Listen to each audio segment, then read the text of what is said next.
This channel does not promote any violent, harmful, or illegal activities. All content provided by this channel is meant for an educational purpose only. UEN Jaipur is a perfect target for prospective students aspiring for good jobs, good education with future-ready skills. গতকাল থেকে আবার সরগরম বীরভূম, বিতর্কের কেন্দ্রে অনুব্রত মণ্ডল। তবে আগের থেকে একটা পার্থক্য রয়েছে, এবার অনুব্রত বড্ড একা।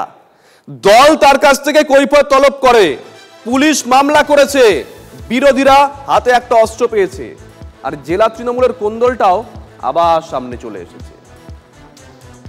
যদি মাস্তান হও, আমি ডন। তার একটা ফোনে বীরভূমে আমে দুধে মিশে যেত, কিন্তু তাকে যে কখনো আটি হয়ে গড়াগড়ি দিতে হবে সেটা বোধহয় কেউ ভাবেন। আইসিকে করা কেষ্টমণ্ডলের একটা ফোন কল তাকেই কুপকাত করে দিল। দলের নির্দেশ পেয়ে কেষ্ট দেরি করেননি, 40 মিনিটের মধ্যে উত্তর। কিন্তু চিঠির শেষ পর্বে একটা বিতর্কও যে উস্কে দিলেন। চিঠির শেষ অংশে অনুব্রত লিখেছেন, সত্যি আমি দুঃখিত, কিন্তু আপনাদের ভাবতে হবে 3টি মহকুমা বোলপুর, সিউড়ি, রামপুরহাটে বিশাল মানুষের মহামিছিল দেখে কারা ভয় পেল? বিজেপি কি করে আমার আর আমাদের আইসির সঙ্গে গালমন্দের ফুটেজ পেল? কে দিল? কোনো চক্রান্ত নেই তো? দলকে দেওয়া চিঠিতে বিতর্ক উস্কে দিয়েছেন অনুব্রত, জানিয়ে খোঁচা দিচ্ছে বিজেপি। আইসি বোলপুরের এগেইনস্টে সবচেয়ে বড় রাগ, তিনি কেন রেকর্ড করে ওটা কাজল শেখকে দিয়েছেন, আর কাজল শেখ কেন এটা লিক করে দিয়েছে? বিরোধীদের হাতে কি দলের অন্দরের কোন্দল অস্ত্রটা তুলে দিলেন কেষ্ট? যদিও মুখে কোনো চক্রান্তের কথা নেই। পুলিশকে গাল দেওয়ার কথা আমি কোনদিন ভাবতেই পারি না। পুলিশকে গাল তো যদি দেয় আমি তাকে অপমান করি। আমি খুব দুঃখিত, কারণ আমি ওষুধ ডাকতে খাই তো অনেক, ঘুমের নিজের রাত সামালতে পারিনি, এটা স্বাভাবিক, আমি বলেছি। এর জন্য আমি দুঃখিত, আমি ক্ষমা প্রার্থী। দলের চাপে কেষ্টর মুখে ক্ষমা, কিন্তু অনুব্রত মণ্ডলের কাণ্ডকে ছোটখাটো ঘটনা বলে মনে করছেন রাজ্যের মন্ত্রী ফিরহাদ হাকিম।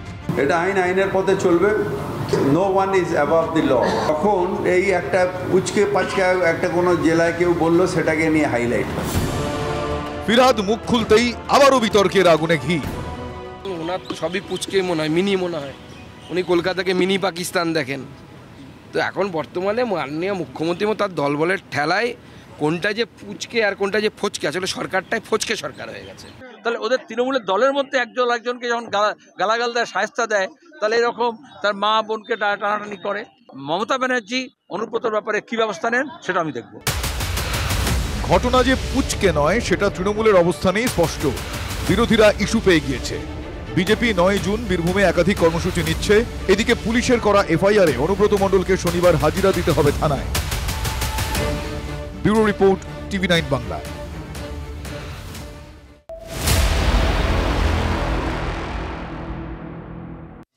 দেখুন, নজর থাকবে আজকে অনুব্রত মণ্ডল থানায় হাজিরা দেন কিনা, হাজিরা দেওয়ার পরে কি ঘটে। এদিকে আজকে 5 রাজ্যের পাক সীমান্তে অসামরিক মক ড্রিল, মানে সিভিল ডিফেন্সের তরফ থেকে মক ড্রিল। এবার পাক সীমান্তবর্তী জম্মু কাশ্মীর, পাঞ্জাব, হরিয়ানা, রাজস্থান এবং গুজরাটে মক ড্রিল হবে, যার নাম দেওয়া হয়েছে অপারেশন শিল্ড। 7ই মে দেশ জুড়ে মক ড্রিল ঘোষণা করেছিল কেন্দ্র। নিশ্চয়ই মনে আছে আপনাদের, আগের রাতে অপারেশন সিঁদুর হয়। পাকিস্তানের মাটিতে 9টি জঙ্গি ঘাঁটি গুড়িয়ে দেয় ভারতীয় সেনা। খতম 100-রও বেশি পাক জঙ্গি। ফের পাক সীমান্তবর্তী 5 রাজ্যে মক ড্রিল। তাহলে কি আরো বড় কিছু ঘটতে চলেছে? নজর থাকবে দিনভর।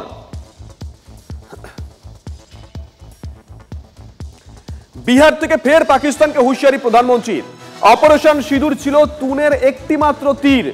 সন্ত্রাসবাদ ফনা তুললে গর্ত থেকে বের করে থেতলে দেব, হুঙ্কার দিয়েছেন প্রধানমন্ত্রী। ऑपरेशन सिंदूर में भारत की जो ताकत दुश्मन ने देखी है,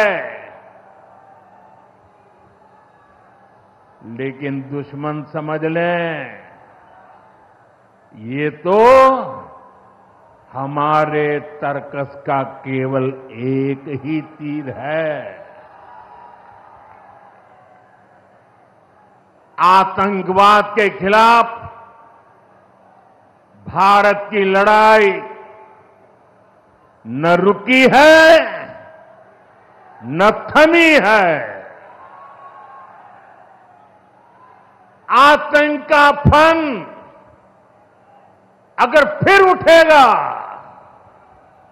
तो भारत उसे बिल से खींचकर कुचलने का काम करेगा।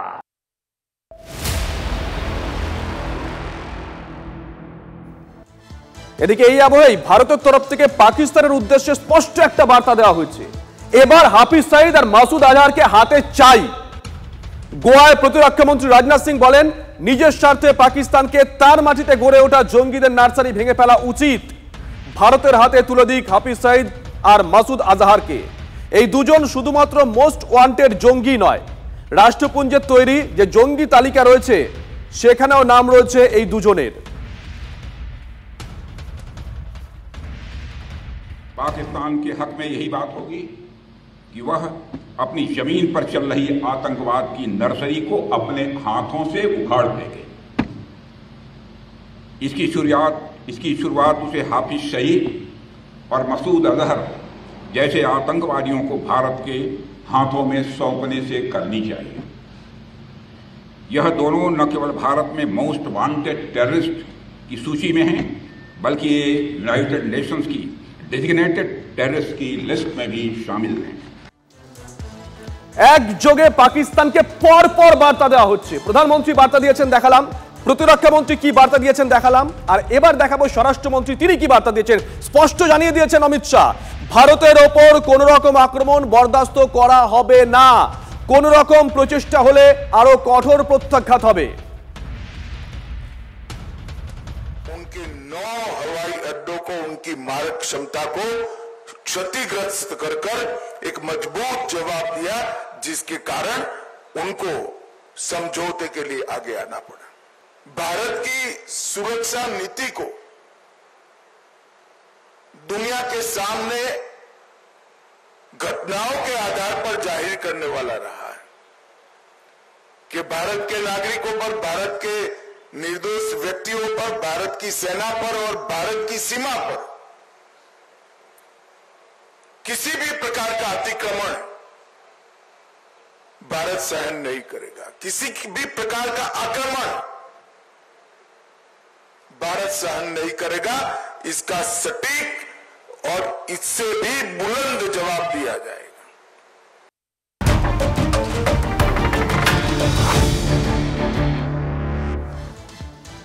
এদিকে পাকিস্তানের মুখোশ খুলতে জাকার্তায় কেন্দ্রের প্রতিনিধি দল।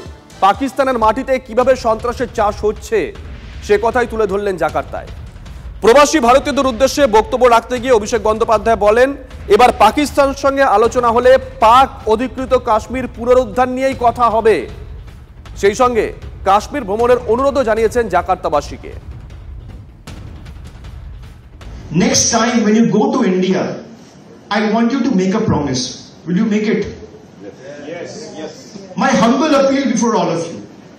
Next time when you're planning to visit India, if you're planning to visit India for 7 days, make sure you extend your trip for 3 days more. So another 3 days window I want you to dedicate, specially because I want you and your family to go to Kashmir and spend 3 days for betterment of India.